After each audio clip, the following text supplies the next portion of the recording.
دونوں کے لیے یہ بچہ ہونا حیران کن تھا۔ ہم نے بہت احتیاط کی تھی کہ ابھی بچہ نہ ہو، کیونکہ ابھی ہم دونوں ہی اپنے کیریئر کی بلندیوں پر تھے اور ایک نئی ذمہ داری اٹھانے کی اہلیت نہیں رکھتے تھے۔ مگر وہ کہتے ہیں نا کہ جس روح نے اس دنیا میں آنا ہوتا ہے وہ آ کر رہتی ہے۔ اس لیے جب میں ابارشن کروانے ڈاکٹر کے پاس گئی تو اس نے کہا کہ میرے حمل میں کچھ پیچیدگیاں ہیں، اگر میں نے بچہ ضائع کروا دیا تو ہو سکتا ہے کہ آئندہ میں کبھی ماں ہی نہ بن پاؤں۔ مجھے بہت سوچ سمجھ کر فیصلہ کرنا پڑا، ابھی نہ صحیح کچھ سالوں بعد ہی صحیح، مگر مجھے بچہ چاہیے تو تھا، اور اگر میں ابھی ابارشن کروا لیتی اور ڈاکٹر کے مطابق اگر بعد میں کچھ مسئلہ ہو جاتا، اس کا مطلب تو یہی ہوتا کہ میں ساری عمر بے اولاد ہی رہتی۔ پھر اتنی دولت اور جائیداد جو میں کما رہی تھی یہ کس کام آتی اگر میرا کوئی وارث ہی نہ ہوتا تو؟ اس لیے میں نے اس بچے کو پیدا ہونے دیا۔ میرے ہاں لڑکی ہوئی تھی، بڑی پیاری سی، جس کا نام میں نے فابیا رکھا تھا۔ میری بیٹی بہت خوبصورت تھی۔ ایک ماں ہونے کے ناطے میرے اندر کچھ دن ممتا کا احساس جاگا تھا، مگر پھر میں نے اس کے لیے ایک گورننس ہائر کر لی تھی۔ وہی میری بیٹی کو سنبھالتی تھی اور اس کی پرورش کر رہی تھی۔ میرا کام بس اسے اپنی بیٹی کا خیال رکھنے کے لیے ایک لمبا سا چیک پکڑا دینا ہوتا تھا، اس سے آگے مجھے کوئی ہوش نہیں رہتا تھا۔ کبھی کبھی ناشتے کی ٹیبل یا چھٹی والے دن اپنی بیٹی سے ملاقات ہو جاتی تھی۔ میرے شوہر تو مصروفیت میں مجھ سے بھی 2 ہاتھ آگے تھے، وہ زیادہ تر ملک سے باہر ہی ہوتے تھے۔ ہم دونوں سمجھتے تھے کہ ہم نے اپنی بیٹی کو ہر سہولت دے کر اپنا فرض پورا کر دیا ہے۔ پھر آہستہ آہستہ وہ بڑی ہونے لگی تو سوسائٹی کے دوسرے بچوں کی طرح اس نے بھی اپنے لیے مشاغل ڈھونڈ لیے تھے۔ وہ اپنی دوستوں کے ساتھ پارٹیز میں جاتی، جم میں جاتی، اس نے ایک کلب میں بھی شمولیت اختیار کر لی تھی۔ میری بیٹی بہت کم گو تھی، یا شاید ہماری ہی آپس میں بہت کم بات ہوتی تھی، اس لیے مجھے ایسا لگتا تھا۔ جب تک وہ کالج تک پہنچی تب تک وہ بہت بگڑ چکی تھی، مگر ہمیں اندازہ نہ ہوا۔ اس کے کالج سے اس کی شکایات ملنی شروع ہو گئی تھی، وہ غلط چیزیں استعمال کرنے لگ گئی تھی۔ شاید وہ گھر میں یہ سب کرتی ہو، مگر میں کون سا گھر ہوتی تھی جو یہ سب نوٹ کرتی؟ مجھے جب پرنسپل نے بتایا تو میرے ہوش ٹھکانے آئے۔ میں اب تھوڑی فراغت ڈھونڈ کر اس سے باتیں کرنے کی کوشش کرتی تھی، کیونکہ مجھے لگتا تھا کہ میں نے ساری عمر اسے توجہ نہیں دی، اس لیے وہ ایسے کاموں میں ملوث ہو چکی تھی، مگر تب تک دیر ہو چکی تھی۔ بیٹی اب بڑی ہو چکی تھی، اسے میرے پیار اور محبت کی ضرورت نہیں تھی، اب اس کے لیے اس کی دوستیں کافی تھیں۔ میرے شوہر کو پتہ چلا تو ہم نے مشورہ کیا کہ اب کیا کرنا چاہیے۔ وہ اپنی بری دوستوں کی وجہ سے بھٹک رہی تھی، اس لیے اس کی دوستوں سے اس کو بچانے کے لیے ہم نے اسے دوسرے شہر کی بہترین یونیورسٹی میں داخلہ لے دیا اور اسے ہاسٹل بھیج دیا۔ وہاں میں ہر ہفتے اس کی وارڈن سے اس کی رپورٹ لیتی تھی اور مجھے خوشی تھی کہ میری بیٹی سدھر رہی ہے۔ اب ہم دونوں میاں بیوی کے بڑھاپے کا واحد سہارا میری بیٹی ہی تو تھی۔ میں نے سوچ لیا تھا کہ ہم کوئی گھر داماد رکھ لیں گے۔ میرے شوہر کی بھی یہی مرضی تھی۔ ہماری بیٹی اب وہاں جا کر ٹھیک ہو رہی تھی، اس لیے ہمیں تسلی تھی کہ ہم اپنا فرض اچھے سے ادا کر رہے ہیں۔ میں نے تو اس کے لیے رشتے بھی دیکھنے شروع کر دیے تاکہ اس کی تعلیم مکمل ہوتے ہی میں اس کی شادی کر دوں۔ ایک دن وارڈن سے باتوں باتوں میں پتہ چلا کہ میری بیٹی اب کافی اداس رہتی ہے، سارا وقت خود کو کمرے میں بند کیے رکھتی ہے، ہفتے میں صرف 1 یا 2 دن ہی یونیورسٹی جاتی ہے۔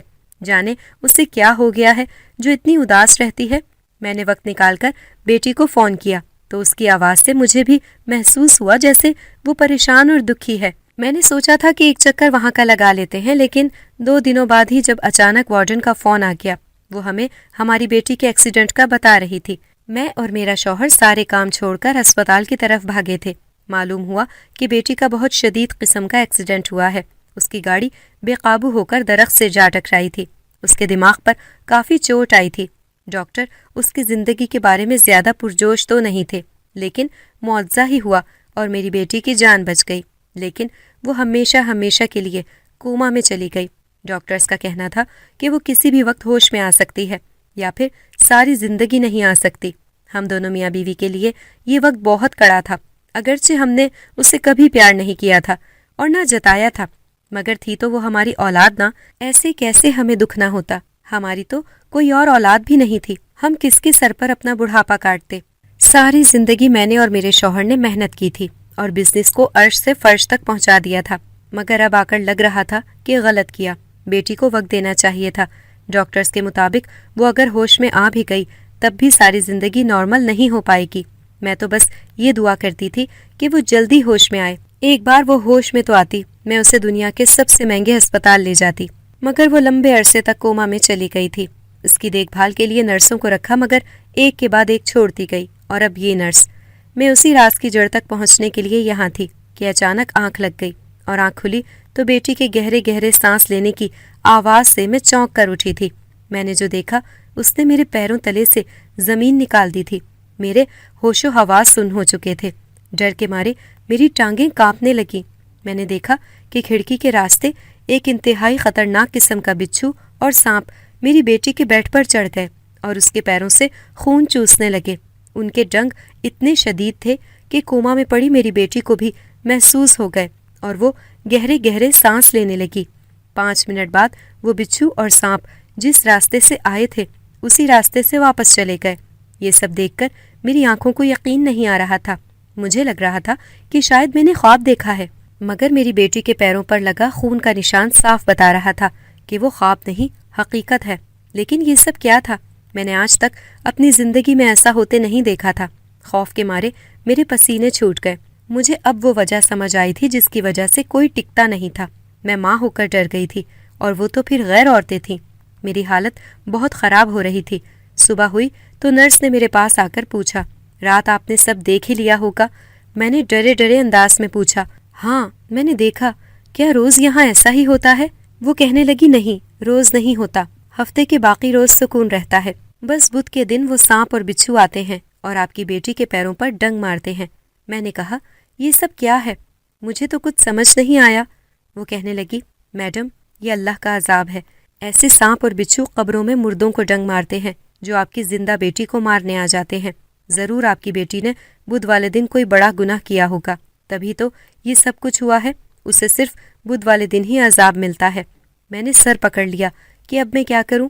مجھے تو کچھ علم نہیں تھا کہ میری بیٹی نے ایسا کیا گناہ کر دیا ہے جس کی پاداش میں اسے اتنا سخت عذاب دیا جا رہا ہے۔ وہ کہنے لگی، اپنی بیٹی کی کسی سہیلی سے پتہ کرو۔ سہیلیوں کو سب معلوم ہوتا ہے کہ ان کی دوست کس راہ پر چل رہی تھی۔ میں نے اس کے ہاسٹل جا کر پتہ کیا۔ دانیہ نام کی ایک لڑکی اس کی دوست تھی۔ میں نے اس سے پوچھا، میری بیٹی سے کیا گناہ ہوا ہے جو اسے یوں سزا مل رہی ہے؟ پہلے تو اس نے راز دینے سے منع کر دیا کہ میری دوست نے منع کیا تھا، میں نہیں بتاؤں گی۔ مگر جب میں نے اسے بتایا کہ تمہاری دوست اس وقت کوما میں ہے، میں نے اسے ہر بدھ پیش آنے والا واقعہ سنایا، تو وہ کہنے لگی، میں آپ کو سب سچ بتاتی ہوں۔ آپ کی بیٹی فابیا میری بہت اچھی دوست ہے۔ ہم دونوں ہی اپنے اپنے ماں باپ کے ٹھکرائے ہوئے ہیں۔ میری طرح اس کے ماں باپ کے پاس بھی اس کے لیے وقت نہیں تھا۔ وہ بہت اکیلی تھی، کالج میں بھی سارا دن اداس ہی رہتی تھی۔ مگر پھر ایک دن اسے کسی سے محبت ہو گئی۔ وہ بہت خوش تھی، مجھے روز اس کے بارے میں بتاتی تھی۔ میں اسے کہتی تھی کہ اس لڑکے سے جا کر بات کرو۔ اسے شرم آتی تھی بات کرتے ہوئے، لیکن ایک دن وہ چلی گئی۔ اس سے جا کر اپنی محبت کا اظہار کیا۔ اس لڑکے نے کہا کہ وہ کسی اور سے محبت کرتا ہے۔ اس نے اپنی منگیتر سے بھی ملایا۔ میری دوست یعنی آپ کی بیٹی فابیا بہت پریشان ہو گئی تھی۔ وہ اس لڑکے سے سچے دل سے محبت کر بیٹھی تھی، لیکن وہ تھا کہ اس سے بات کرنا گوارا تک نہ کرتا۔ اس کا دل ان دونوں کو دیکھ کر بہت جلتا تھا۔ وہ چاہتی تھی کہ کسی طرح ان دونوں کو الگ کر دے۔ اسے یہ خیال ایک فلم دیکھ کر آیا تھا، اور اسی خیال کے نتیجے میں اس وقت وہ ایک انتہائی پراسرار عامل کے سامنے بیٹھی تھی۔ اس کا مسئلہ ایسا تھا کہ سب عامل اسے جواب دے چکے تھے۔ وہ محبت کی اس اسٹیج پر تھی جہاں اس کا پیچھے ہٹ جانا ناممکن تھا۔ میں نے اسے بہت سمجھایا، مگر وہ باز نہ آئی۔ میں صاف دیکھ رہی تھی کہ وہ جنونی ہو چکی ہے۔ اسے سمجھاتی اور اسے نصیحت کرتی، لیکن وہ ہر حال میں عمر کو پانا چاہتی تھی۔ یوں بھی اس کا تعلق ملکی ایلیٹ کلاس سے تھا۔ پیسہ لٹانا اس کے لیے مشکل نہیں تھا۔ اسے معلوم تھا پیسے سے محبت نہیں ملتی، لیکن وہ ایک آخری کوشش کرنے سندھ کے اس پرانے مندر میں ایک سادھو کے پاس گئی تھی، جس کا پتہ لگانے کے لیے اس نے پانی کی طرح پیسہ بہایا تھا۔ آخرکار طویل انتظار کے بعد ایک پجاری نے اسے اندر آنے کا اشارہ کیا۔ جیسے ہی وہ سادھو کہلانے والے اس شخص کے خصوصی کمرے میں پہنچی، اس کا رونگ رونگ انجانے ڈر سے کانپ اٹھا۔ سادھو جہاں بیٹھا تھا اس جگہ سانپ ہی سانپ تھے۔ وہ حالانکہ تصویروں میں بہت بار سانپوں کو دیکھ چکی تھی، مگر یہ سانپ حد درجہ خوفناک تھے۔ ان کی باہر نکلتی سرخ زبان سے خون کے قطرے زمین پر گر رہے تھے۔ جہاں قطرے گر رہے تھے وہیں سے تھوڑا آگے ایک سادھو بیٹھا تھا۔ سادھو کی آنکھیں بند رہیں اور وہ بولنے لگا، لڑکی تمہارا کام ہو جائے گا، چاہے سارے عامل جواب دے چکے ہیں، لیکن جہاں تو آئی ہے یہاں سے کوئی بے مراد واپس نہیں جاتا۔ ایک شرط ماننی ہوگی۔ پیسہ بھی بہت دینا ہوگا۔ وہ کہنے لگی میں پیسہ دینے کو تیار ہوں، جو بھی شرط ہوگی وہ پوری کروں گی۔ ہفتے میں ایک دن اسے بس ایک شرط پوری کرنی ہوتی تھی۔ شرط پوری کرنے کے بعد 2-3 دن اسے ڈپریشن رہتا تھا، لیکن پھر وہ نارمل ہو جاتی تھی۔ سادھو نے اسے یہی بتایا تھا کہ ہر ہفتے اسے یہ شرط پوری کرنی ہوگی، ورنہ ہر ہفتے سانپ بچھو آ کر کاٹیں گے۔ یہاں تک کہہ کر وہ رکی، پھر پوچھنے لگی، آپ کو معلوم ہے کہ اس سادھو نے اس لڑکے کو اس کی منگیتر سے جدا کرنے کی کیا شرط رکھی تھی؟ اس نے کہا کہ وہ فابیا کو اس کی محبت لوٹا دے گا، مگر اس کو بھی سادھو کی شرط ماننی ہوگی۔ سادھو کی شرط یہ تھی کہ وہ ہر بدھ والے دن مندر میں آ کر اس کے ساتھ پوجا کرے گی اور اپنا مذہب چھوڑ دے گی، تبھی اسے اس کا محبوب مل پائے گا۔ وہ پیار میں اتنی پاگل ہو چکی تھی کہ ہر وہ کام کرنے لگی جو برا تھا۔ سادھو کے جادو کا اثر ہونے لگا تھا۔ وہ لڑکا فابیا کے ارد گرد منڈلانے لگا، اس سے اظہار محبت بھی کیا، یہاں تک کہ اس لڑکے نے اپنی منگیتر کو بھی چھوڑ دیا۔ وہ اپنی شرط پوری کرنے ہر بدھ کو اس مندر میں جاتی تھی، کیونکہ سادھو نے کہا تھا کہ اگر اس نے آنا چھوڑ دیا تو وہ لڑکا جادو کے اثر سے آزاد ہو کر پھر سے اپنی منگیتر کے پاس چلا جائے گا۔ اس لیے وہ کوئی ناغہ کیے بغیر جاتی تھی۔ وہ اس سے شادی بھی کرنے والی تھی کہ ایکسیڈنٹ ہو گیا۔ ہر بدھ والے روز شرط کے مطابق چونکہ وہ اس مندر میں نہیں جا پاتی تو اس سادھو کے بھیجے ہوئے سانپ اور بچھو اسے ڈنگ مار کر جاتے ہیں۔ اگر 1 سال تک ایسا ہوتا رہا تو وہ بہت جلد مر جائے گی۔ 6 مہینے کا وقت دیا تھا سادھو نے، 4 گزر چکے ہیں، آپ کو جلد کچھ کرنا ہوگا۔ کہنے لگی، اس لڑکے کا تو جادو کی وجہ سے انتقال ہو گیا پچھلے ماہ، میں اس کی منگیتر کو بلاتی ہوں۔ تھوڑی ہی دیر میں ایک پیاری سی لڑکی آ گئی، اپنے منگیتر کے بارے میں بات کرتے ہوئے کہنے لگی، اس کی کیا کمال محبت تھی، وہ جہاں بھی جاتا وہاں کی مشہور چیز میرے لیے تحفے میں لاتا تھا۔ وہ میری خاطر میری یونیورسٹی میں 4 سال تک رہا۔ آپ کی بیٹی اسے پسند کرنے لگی تھی، روزانہ میرے منگیتر کی منتیں کرتی اور روتی رہتی تھی، مجھ سے شادی کر لو، لیکن میرا منگیتر لگاتار انکار کرتا رہتا کیونکہ وہ مجھ سے پیار کرتا تھا۔ ہمیں لگا کہ ہمارے سمجھانے سے وہ سمجھ چکی ہے اور اسی لیے یونیورسٹی نہیں آ رہی۔ کچھ عرصے بعد ہم اپنے دوستوں کے ساتھ ایک مزار پر گئے۔ وہ ادھر مزار کے باہر کھڑا تھا، پیچھے سے کسی نے میرا بازو پکڑا، دیکھا تو وہ فابیا تھی۔ خوشی کے مارے وہ کہنے لگی کہ میری دعا رنگ لے آئی، تمہارا دیدار ہو گیا۔ میں جب بھی دربار پر آتی تھی تمہیں مانگتی تھی، اب بھی تمہارے لیے بیٹھی ہوں، شادی نہیں کی۔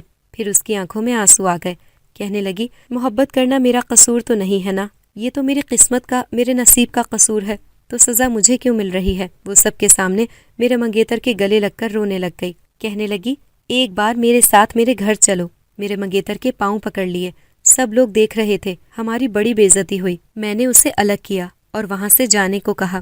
بعد میں کچھ عرصے بعد اس کا ایکسیڈنٹ ہو گیا۔ 2 ماہ پہلے میرا منگیتر بھی مر گیا۔ میں روتے ہوئے اس کے قدموں میں بیٹھ گئی کہ میری بیٹی کو معاف کر دو، تم معاف کر دو گی تو شاید اس سے عذاب ہلکا ہو جائے۔